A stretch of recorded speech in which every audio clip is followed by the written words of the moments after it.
Alright, I did funny. Okay, go with me on this. So this has like some adult themes.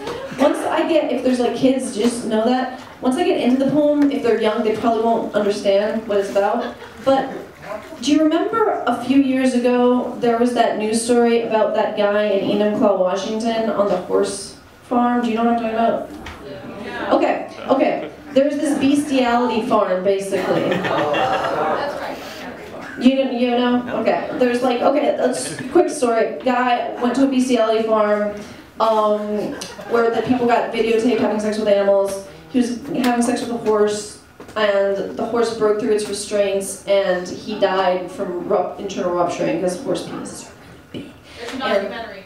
Yeah, and it was a thing because it like went viral on the internet because people are gross, and like, you know, I mean, it's not gross, like, it's gross that people liked to watch it, do you know what I mean? And so, like, it was a thing, and it's really sad, and somebody dared me to write a poem about that. So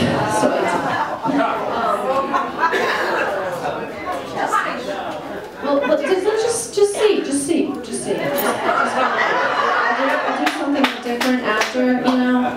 There will be more boobs, it'll be fine. So this is a man dies after sex with horse in Enumclaw, Washington. The earliest gods were human figures with the heads of beasts. As though first carving divine beings in our own image, we could not help but acknowledge our animal nature. You did nothing wrong or even unlawful. Most should be so lucky to exit the flesh in throes of ecstasy. Surely your partner enjoyed your final gasp. You are an animal after all, and the holiest of precedents led you. The Olympian gods could not appear to human beings in their true form, for flesh cannot accommodate divinity without rupturing. Zeus and Apollo, therefore, often took the forms of beasts, eagles, swans, bulls, to woo and ravish mortal girls and boys. Hard to fault the attraction. There's something regal about horses. Remember the rich girls in grade school primly straddling the postponement of their sex?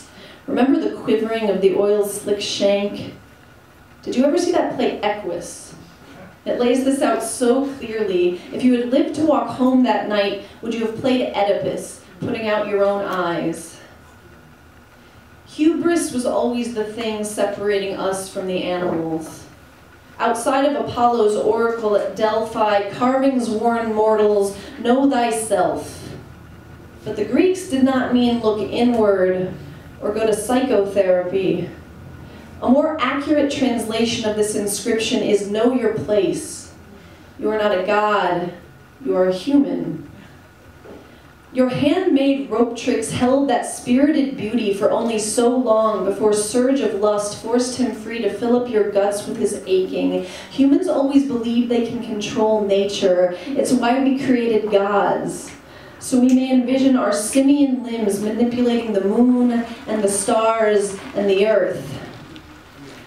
With your earthly body burst open, did you meet your creator? Do you finally know what you are?